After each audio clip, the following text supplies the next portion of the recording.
안녕하세요. 주식판사입니다. 오늘은 초보 투자자 주린이 분들을 위한 재무제표 기본 완벽 정리를 준비해봤습니다. 투자를 하려면 기본적으로 재무제표 정도는 볼 줄 알아야 한다는 사실 다들 알고 있으시리라 생각합니다. 그런데 많은 주린이 분들이 이조차 제대로 하지 못하고 있으시죠? 이번 영상에서 재무제표와 관련된 기본적 내용은 완벽히 정리를 해드릴 테니까요. 많은 초보분들이 이 영상을 통해 튼튼한 기본기를 쌓으셨으면 좋겠습니다. 바로 한번 시작해 보겠습니다. 자, 여러분이 100억을 가지고 이를 출자해서 사업을 하나 시작한다고 치겠습니다. 이때 내가 출자한 100억은 자본이 됩니다. 그런데 꼭 자기 돈만 이용해서 사업을 진행할 필요는 없겠죠. 은행 등에서 돈을 빌려서 이 또한 사업에 활용할 수가 있을 겁니다.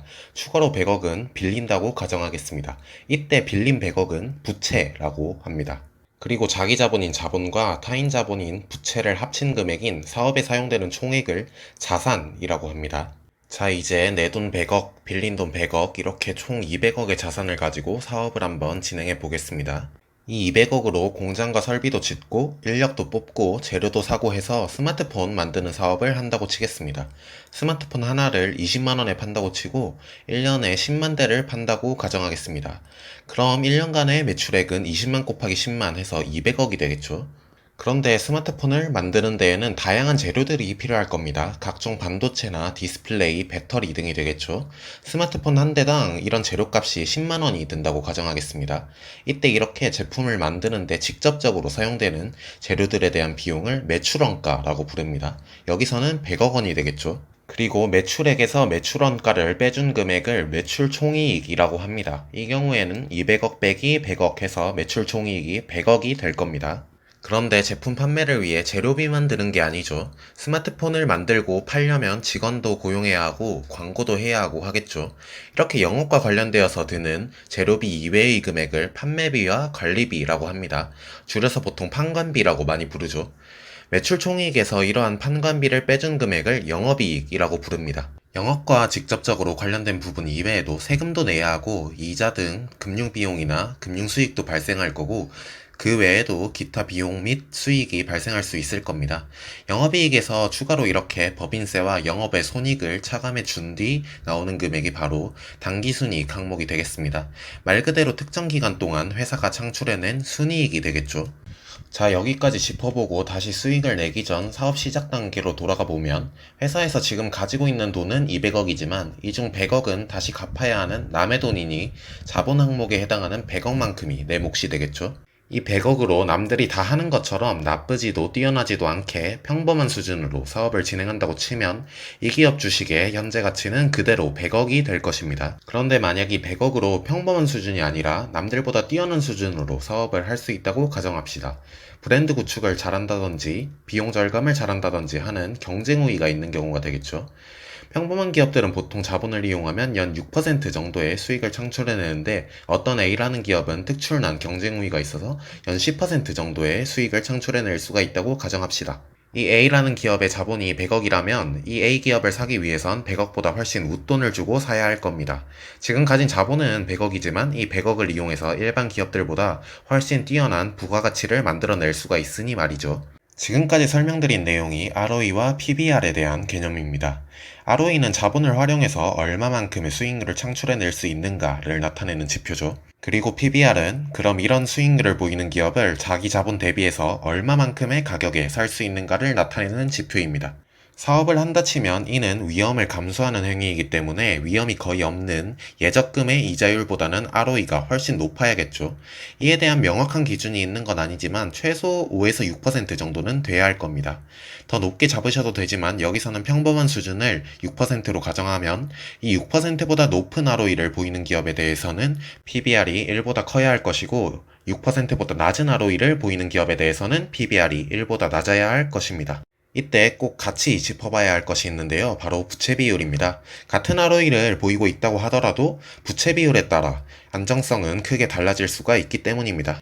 가령 자본이 100억인데 부채 비율 300%로 부채 300억을 더해서 총 400억으로 사업을 진행하는 기업 1과 똑같이 자본 100억으로 부채 비율은 100%만 해서 부채 100억을 더해 총 200억으로 사업을 진행하는 기업 2가 있다고 치면 총 자산이 2배이기 때문에 업황이 좋을 때에는 기업 1이 기업 2에 비해 2배 정도의 ROE를 보일 수가 있겠죠. 그런데 그렇다고 해서 꼭 기업 1이 좋다고 볼 수가 있을까요? 업황이 좋을 때에야 부채를 많이 쓴 기업이 레버리지 효과를 보며 이익을 많이 내겠지만 레버리지는 당연히 양날의 검이 되겠죠.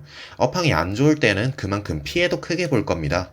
이러한 부채 비율에 대해선 일률적으로 몇 퍼센트 이하여야 한다 이런 기준은 없지만 보통은 200% 이상의 기업은 안정성이 좀 떨어진다 이렇게 보는 편입니다. 좀 더 보수적으로 100% 등으로 기준을 잡는 투자자들도 있고요. 아니면 이런 레버리지 효과를 제외하고 판단하기 위해 ROE에서 분모의 자기 자본 대신 총자산을 사용한 ROA라는 지표를 경쟁 기업들과 비교해보며 ROE의 한계점을 보충할 수도 있고요.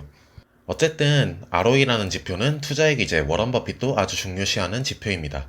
요즘 주식시장에서도 그저 싸기만 한 기업보다는 수익성 등이 뛰어난 좋은 기업들의 가점을 많이 주는 편이거든요.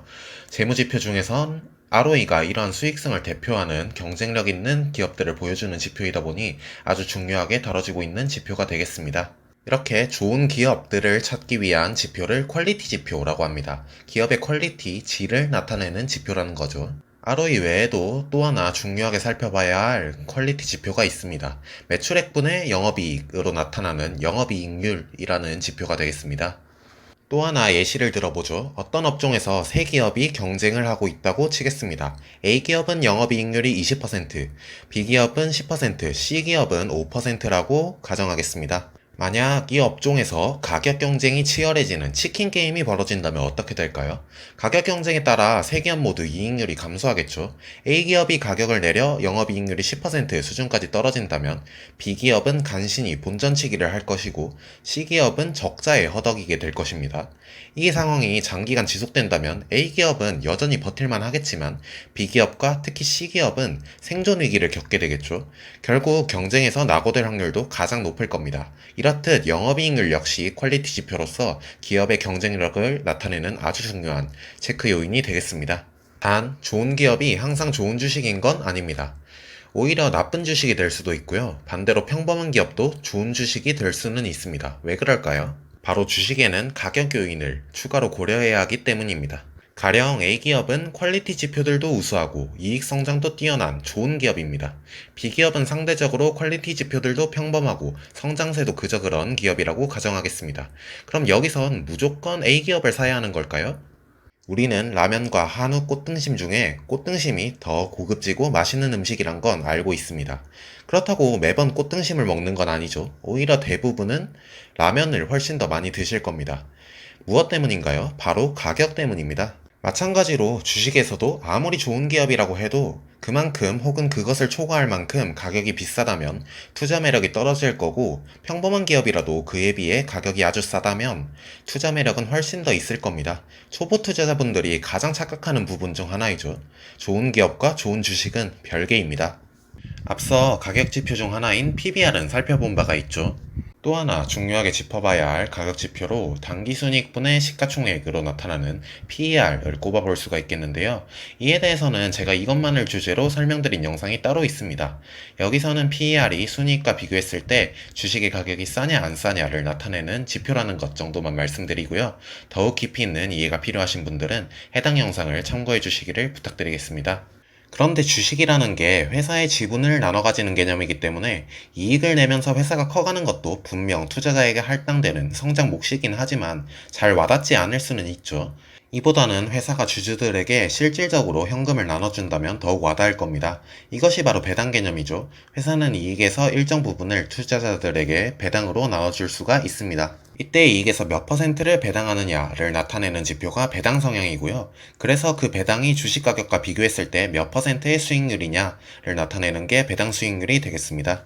가령 주가가 만원인데 배당 성향이 50%, 배당 수익률이 4%라면 이 만원에 대해서 8%인 800원만큼의 이익을 회사가 창출해낸 거고, 이 중 50%인 400원은 주주들에게 현금으로 나눠주고 나머지 400원은 회사의 재투자 등의 목적을 위해 남겨두는 개념이 되겠죠. 무조건 이러한 배당이 높다고 좋은 것은 아닐 겁니다. 성장 기업의 경우에는 계속해서 이익을 재투자하며 성장을 이어나가는 게 베스트이기 때문에 배당을 높이는 게 최선이 아닐 수가 있고요. 반면 어느 정도 사업이 안정화된 성숙 기업의 경우에는 배당을 주주들에게 많이 지급해주는 편이 베스트일 겁니다. 이때는 은행 이자율보다 높은 수준으로 배당 수익률 3, 4% 이상의 배당을 지급해주면 좋겠죠. 그리고 또 하나 중요하게 짚어봐야 할 점이 영업이익이나 당기순이익 같은 것들은 결국 회계상 이익이라는 점입니다. 유명한 투자 격언 중 회계는 의견이고 현금은 사실이다 라는 말이 있죠. 회계상 이익이 분식회계였을 가능성도 있는 거고, 주주이익에 가장 가까운 건 당기순이익보다도 잉여 현금 흐름이다 라는 것이 정설인데요. 이와 관련해서 현금 흐름이라는 것에 대해서도 짚어드려야겠죠. 회계이익과 현금 흐름의 차이점을 예시로 쉽게 설명드리자면, 가령 올해 7월 1일에 빌려서 내년 6월 30일에 갚아야 하는 대출이 있다고 칩시다. 이 대출의 이자에 대해 한번 생각해 보겠습니다. 보통 회사가 12월 31일 기준으로 결산을 하죠. 12월 31일에 이 회사가 현금으로 지출한 이자는 없죠. 내년 6월 30일에 일괄적으로 낼 겁니다. 그런데 그럼 그동안 없던 이자가 내년 6월이 돼서 갑자기 한 번에 팡 튀어나오는 걸까요? 아니죠. 실제 현금으로 지출하지는 않았지만 6개월치만큼의 이자는 발생한 상태라고 보는 게 맞을 겁니다. 그래서 회계적으로는 이 6개월치만큼의 이자를 비용으로 인식을 해줍니다. 또 하나 예시를 들자면 감가상각이라는 게 있습니다. 제가 스마트폰 생산을 위해 올해 10억 원치의 설비들을 샀다고 치겠습니다. 이 설비들을 5년 정도는 쓸 수 있겠죠. 그런데 현금은 올해 10억 원 전량 지출했습니다. 이 설비들을 올해만 쓰고 말 것도 아닌데 10억 원을 올해 전부 비용 처리하는 게 맞을까요? 5년에 걸쳐서 2억 원씩 비용 처리하는 게 더 합리적이겠죠. 이것이 회계상 감가상각비라는 개념이 되겠습니다. 결론적으로 회계이익과 현금 흐름은 어떤 게 더 우월하다의 개념이 아니라 서로를 보완하는 개념이 되겠습니다. 현금 흐름은 영업활동 현금 흐름, 투자활동 현금 흐름, 재무활동 현금 흐름으로 이루어져 있습니다. 말 그대로 영업활동을 하다가 들어오고 나간 현금을 영업활동 현금 흐름, 미래를 위해 설비들을 사거나 투자한 부분에 대한 것을 투자활동 현금 흐름, 재무적으로 배당하고 빚을 갚고 이런 것들을 재무활동 현금 흐름으로 분류합니다. 기업의 형태에 따라서 조금씩은 다른데요. 일반적으로는 영업활동 플러스 투자와 재무활동 마이너스의 현금 흐름이 좋다고 보시면 되겠습니다.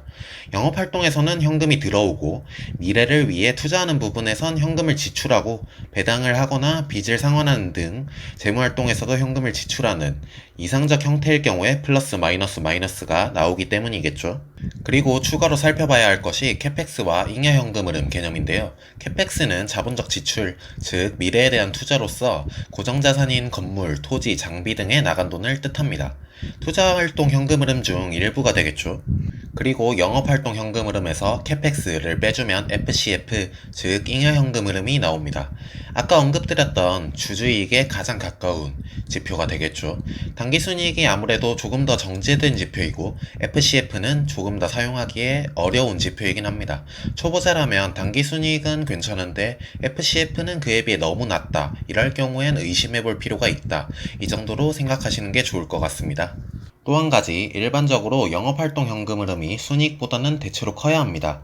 왜냐면 아까 언급드렸다시피 건물이나 설비 등은 현금 흐름상에서는 한 번에 큰 지출이 이루어지지만 이를 회계상에서는 여러 해에 거쳐서 비용으로 반영하기 때문인데요. 그래서 보통 영업활동 현금 흐름에서 감가상각비 정도가 추가로 빠져서 순이익이 나오게 되기 때문에 이익의 신뢰성을 확인하기 위해선 영업활동 현금 흐름이 순이익보다 대체로 큰가를 확인하시는 게 좋습니다. 이 정도면 기본적인 내용들은 다 짚어드린 것 같습니다. 이제는 네이버 금융에서 표시되는 이런 재무정보 정도는 스스로 판단하실 수가 있으실 겁니다. 예시를 한번 보여드리고 마무리하겠습니다. 제가 이전에 매매한 바 있는 기업 중 하나인 SK머티리얼즈라는 기업을 살펴볼 거고요. 절대 매매 추천 이런 게 아니라 예시라는 점 강조드리겠습니다. 먼저 매출과 이익 등 실적 항목들이 나와 있죠. 전반적인 실적들이 전부 꾸준히 증가하고 있는 모습입니다. 그럼 여기서 성장주구나, 나중에 사업 분석 과정에서 어떤 점들 때문에 이렇게 성장하고 있는 건지 살펴봐야겠다, 이렇게 생각하고 넘어가시면 되겠죠. 다음으로 자산, 부채, 자본 항목들이 나오는데요. 자본도 늘고 있지만 이보다 더 빠르게 부채가 늘어나고 있는 모습이죠. 실제 부채 비율을 살펴봐도 높은 수준이고요. 이를 아까 실적 성장과 연관지어 생각해보면, 이 기업이 위태롭게 레버리지를 써가며 실적을 극대화시키고 있는 건가? 아니면 부채를 많이 써도 될 만큼 사업 구조가 안정적이라서 이를 정확히 활용하고 있는 건가? 사업 분석에서 살펴봐야겠다, 이렇게 생각하셔야겠죠. 실제로 살펴보면 이 SK 머티리얼즈의 경우에는 후자의 부분들이 많이 있습니다. 그리고 다음으로 현금 흐름 항목들이 나오는데, SK 머티리얼즈의 경우에는 플러스 마이너스 플러스의 형태네요.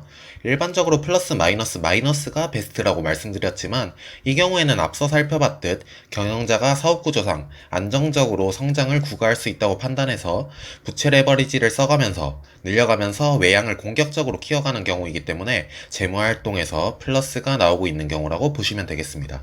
영업활동 현금 흐름은 매년 당기순이익보다 높게 나오고 있습니다. 이 점을 보면 분식회계의 가능성은 낮아 보이고요. 그리고 잉여현금 흐름 FCF를 보시면 마이너스가 나오기도 하는데, 이 또한 현재는 공격적으로 투자하며 외양을 키워나가는 시기이기 때문에 나오는 마이너스가 되겠죠. 큰 문제는 아니라고 볼 수도 있을 겁니다. 이것이 순이익에 비해 FCF가 판단하기 어려운 지표라고 말씀드린 이유이기도 합니다. 다음으로 퀄리티 지표들이 쭉 나오는데요. 딱 봐도 상당히 높은 수치들이죠. 보통 영업이익률 10%, ROE 15% 이상이면 좋은 기업이라고 보는 경우가 많은데, 이 경우는 영업이익률 20% 후반대, ROE 30%대를 보이고 있습니다. 아까 언급드렸던 것처럼 이게 위험을 크게 감수하고 레버리지를 써서 나온 위태로운 고퀄리티 지표들인가, 아니면 사업 구조가 뛰어나서 써도 되는 레버리지를 적절히 활용해서 나온 고퀄리티 지표들인가, 이런 것들은 사업 내용을 면밀히 분석해봐야 알 수가 있겠죠. 어쨌든 퀄리티 지표들 자체는 훌륭해 보입니다. 반드시 가격 요인을 함께 짚어봐야겠죠. PBR이 높긴 합니다. 4배가 넘죠. 그런데 ROE가 워낙 높기 때문에 무작정 비싸다고 판단하면 안 될 것 같습니다. 더 쌌다면 당연히 좋았겠지만요. PER을 보면 20배가 조금 넘는데요. 역수인 이익수익률 개념으로 생각해보시면 5%가 조금 안 되는 수익률이죠. 지금의 가격이 확실히 싸다고 말하기는 어려운 가격인 것 같습니다. 저는 실제로 낮은 가격에 매매를 했었고 지금 매도를 한 상태이고요. 하지만 이익 성장세가 이어지고 있기 때문에 PER의 분모인 이익이 커질 가능성이 높고, 퀄리티 지표들도 뛰어나기 때문에 이 정도면 아주 비싼 가격이라고 보기도 힘들겠죠. 성향에 따라선 지금 가격도 좋게 보는 경우가 있을 수도 있습니다. 배당은 그냥 적당히 하고 있는 모습이죠. 성장 기업이기 때문에 배당을 크게 늘리기보다는 지금처럼 재투자와 성장 쪽에 더욱 집중하는 것이 맞겠죠. 이런 식으로 관심을 가지고 있으신 기업들에 대해 한 번씩 살펴보시기를 권해드립니다. 예시에서도 드러났지만 결국 재무 분석은 좋은 투자를 위한 절반입니다. 나머지 절반으로 사업 분석이 이루어지고 이 둘이 조화를 이루어야만 좋은 투자가 완성이 되겠죠. 어쨌든 오늘 영상이 좋은 투자의 절반을 채워주는 유익한 영상이 되었으면 좋겠습니다. 제 이전 영상들의 기업 분석 영상도 많이 있으니까요. 이 영상들 보시면 나머지 절반까지도 채워보시면 더욱 좋을 것 같네요. 긴 영상 시청해주셔서 감사드립니다. 재밌게 보셨다면 구독과 좋아요도 한 번씩 꼭 부탁드리겠습니다. 감사합니다.